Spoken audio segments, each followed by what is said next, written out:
Thank you everyone for being here. George, Hugo, thanks for making it happen. I think it really genuinely makes my heart grow seeing all of this happen in Lebanon. This is an event that we haven't seen happen in years. And we all witnessed what has been going on in the country and the challenges that we've put together and had to overcome as founders, as builders, as innovators, as investors. We've seen lots of funds pull out of the country, pull term sheets away from tables, pull their capital away and divest it across different areas and industries, naturally for de-risking. But then you end up with a broken ecosystem that was once thriving. And I think we all see this as a spark that's enabling us to come back and to build again. And I feel we're all really, optimistic about what's ahead. Although what we're going through is really a paradox. We really have to build mental barriers as builders, as founders and CEOs that, should overcome that with different characteristics that we need to learn to go through. So being in the ecosystem, George, can you start off by maybe giving some of the audience some tips and learnings from how to overcome such mindsets and how to build in times of chaos? Thank you, Stefano. And I would like to start by thanking Dr. Kamal and the team for putting this together. We have always been believers in Lebanon. When we created this company by Hugo and Five Capital and the different founders that came together, we always had in mind the idea of hubbing in Beirut and going from Beirut, and actually that was what the company was all about. And also you, as in your own right, you are an entrepreneur that started in Beirut and now you are scaling up. So I think that to answer you, one, having the belief, despite all the issues, we all know that there is a dilemma. People see us from afar and we know that they see the dilemma. But I think that we need to have faith, belief, and two, persistence, and passion to take whatever we build from Beirut to the world. This is very helpful. And this also maybe sets the stage to Hugo to tell us more about Lebanese entrepreneurs and perhaps how we're wired differently and how we approach problems differently than founders you've seen in the past. And maybe a quick sort of transition to that is, as entrepreneurs, having been through the economic crisis and having been through COVID and through all these different challenges that naturally we shouldn't be going through as entrepreneurs. We have so much more to worry about. Building a business itself is very hard. So what do you see in Lebanese founders that makes it different and investable in? First of all, thank you for having me. I'm very happy to be in Beirut today. It's a great question because my experience as a, let's say, foreign investor in this part of the world is the quality, the talent of the Lebanese people is extraordinary. Not only the technical part of it, but also the fact that they're, because of probably the challenges of the past, they're extremely adaptable.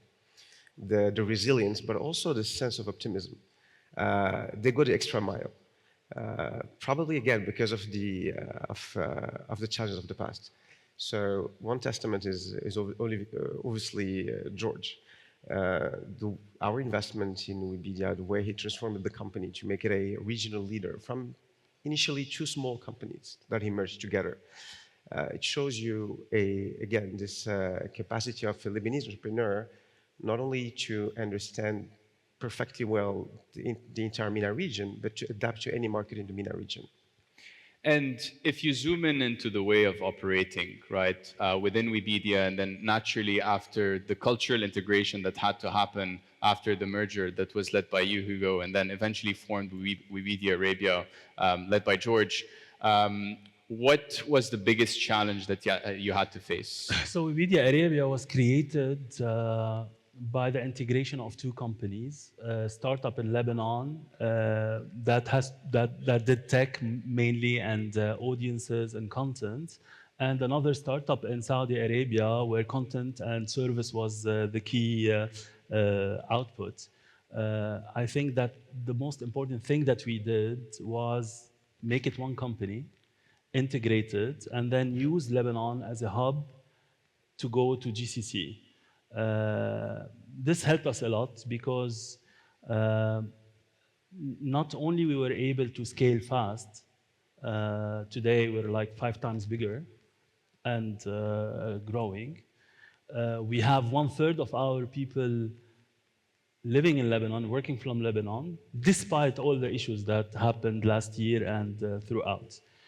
Also, one very important factor is that key institutional investors like Five Capital and whom they represent believed in this and actually are taking the company to the next level and maybe a unicorn. Yeah. You know? This is great to hear because I think the biggest challenge that we see, right, as companies and having a hub here as a back office, naturally finding talent it's available, right? We have one of the best universities in the region, and then it all becomes and boils down to a matter of cultural integration, especially when it comes to a merger. But then all of that requires resources and capital, right? And a lot of us tend to look abroad, naturally because a lot of funds have pulled out during that crisis. Historically, the Lebanese startup ecosystem was one of the leaders back then, back in the days, probably a decade ago. And so we had to shift, we had to adapt, and we had to look abroad. Hugo, that's a question to you. What will make you come back and invest in the country? Other than me. Well, first of all, we never completely left. We were not able to invest for obvious reasons, but we're back with a lot of appetite because, again, in our daily work in the GCC and the MENA region, we do encounter Lebanese entrepreneurs, Lebanese CEOs, Lebanese founders. So we've never cut that bridge with the Lebanese. And they are probably by far the most successful entrepreneurs we know in this part of the world. There is this formidable example of Lebanese-born Harvard grad Karim Atieh in the US, who's now at age 35 to ramp as a co-founder and CTO. I think is the youngest Arab origin billionaire in the US. So it shows you, I don't see many different countries that are capable of producing Karim Atiehs at that scale. So going back to what attracts us to Lebanon, it's again this pool of high quality talent. And at the same time, that talent is able to project towards the entire region. You have massive markets like Saudi Arabia, you have huge talent in Lebanon. So converging both, it's a fantastic success story. Yeah. And how would you best position the dynamic of having a back office in Beirut and having business development and sales from abroad, from Riyadh, from Dubai, across the region, right? Because I think that's something that we've all been involved in and we all experience, either as founders or also staff and team members from different companies that are staffing in Lebanon.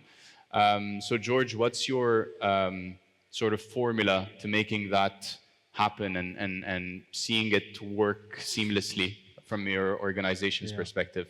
So first, we have to realize that Lebanese talent is not what we think of. So basically, we have an idea that Lebanese talent is the best talent. But let me tell you, like a couple of things I recently read in a global talent index that INSEAD published.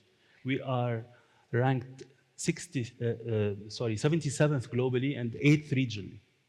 So we have a self-perception, but this doesn't mean that the world, even the region, view us as such. This is very important because we don't use the GCC as a commercial and sales hub. No, there are talents also in the GCC.